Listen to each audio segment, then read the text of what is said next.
Hi అండి, అందరూ ఏం చేస్తున్నారు? ఈరోజు మా ఇంట్లో వచ్చి చేపల పులుసు పెట్టాను ఫ్రెండ్స్. అది నా స్టైల్లో ఎలా పెట్టాను అన్నది రెసిపీ చెప్తాను చూడండి. ఆనియన్స్, పచ్చిమిరపకాయలు కోసి తర్వాత ఉల్లికాయలు, టమాటా కూడా కోసి పెట్టుకోవాలి ఫ్రెండ్స్. అలాగే కొత్తిమీర కూడా మన దగ్గర అంటే అందుబాటులో ఉంటే కోసుకుంటాను, పెడతాను, లేకపోతే లేదు. కొత్తిమీర కూడా నాకు అందుబాటులో ఉంది కాబట్టి కొత్తిమీర కూడా యూజ్ చేస్తున్నాను ఫ్రెండ్స్.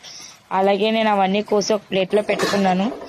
తర్వాత ఏమో మిక్సీ జార్ తీసి అల్లము, ఎల్లుల్లిపాయ రబ్బలు, జీలకర్ర, అలాగే 2 ఎండుమిరపకాయలు, తర్వాత ధనియాలు లేవు ఫ్రెండ్స్, అందుకే ధనియాల పొడి వేసాను. అలాగే ఒక ఉల్లిపాయ కూడా కట్ చేసి పెట్టి మిక్సీ పెట్టాను.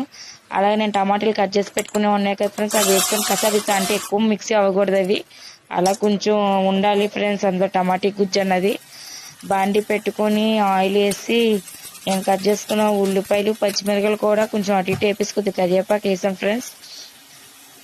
తర్వాత ఏమో నేను మిక్సీ పెట్టుకున్న మసాలా ఉంది కదా ఫ్రెండ్స్, అది కూడా నేను ఆనియన్స్ కొద్దిగా ఫ్రై అయ్యాక అందులో వేయడం అయ్యింది.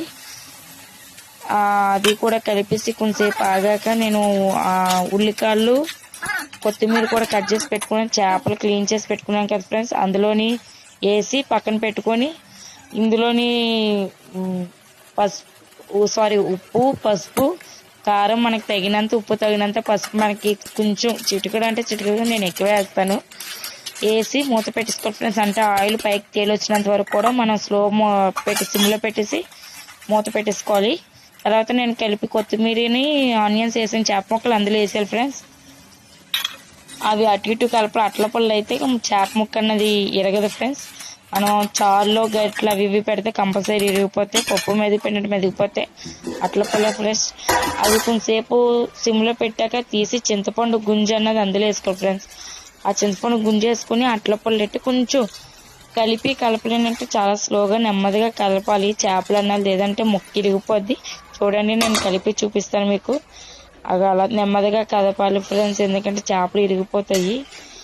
అవి అలా అయిపోయాక సిమ్లో పెట్టేసి ప్లేట్ మూత పెట్టేసి ఫ్రెండ్స్, ప్లేట్ చేపల పులుసు అయిపోద్ది. చూడండి ఒకసారి, సూపర్గా వచ్చింది. తర్వాత నేను ప్లేట్లో అన్నం పెట్టుకొని నాకు కాదు మా ఆయనకి పెట్టాను. ముక్క చూసారా, ఎక్కడా కూడా ఖరాబ్ అవ్వకుండా ఎంత బాగా వచ్చిందో. చేపల పులుసు చూడండి ఫ్రెండ్స్, అటు చిక్కగా కాకుండా ఇటు పలాస్గా కాకుండా మీడియం అంటే మధ్యలోని, చూసారా ఎంత బాగా వచ్చిందో. అది నా స్టైల్ ఇది ఫ్రెండ్స్. నేను చేపల పులుసు పెట్టాను. మీకు ఎవరికైనా నచ్చినట్టయితే లైక్ చేయండి, షేర్ చేయండి, సబ్స్క్రైబ్ చేసుకోండి ఫ్రెండ్స్. నా ఛానల్ ఫాలో అవ్వండి ఫ్రెండ్స్. నా ఛానల్ వచ్చి S Pawan channel. Okay friends, bye.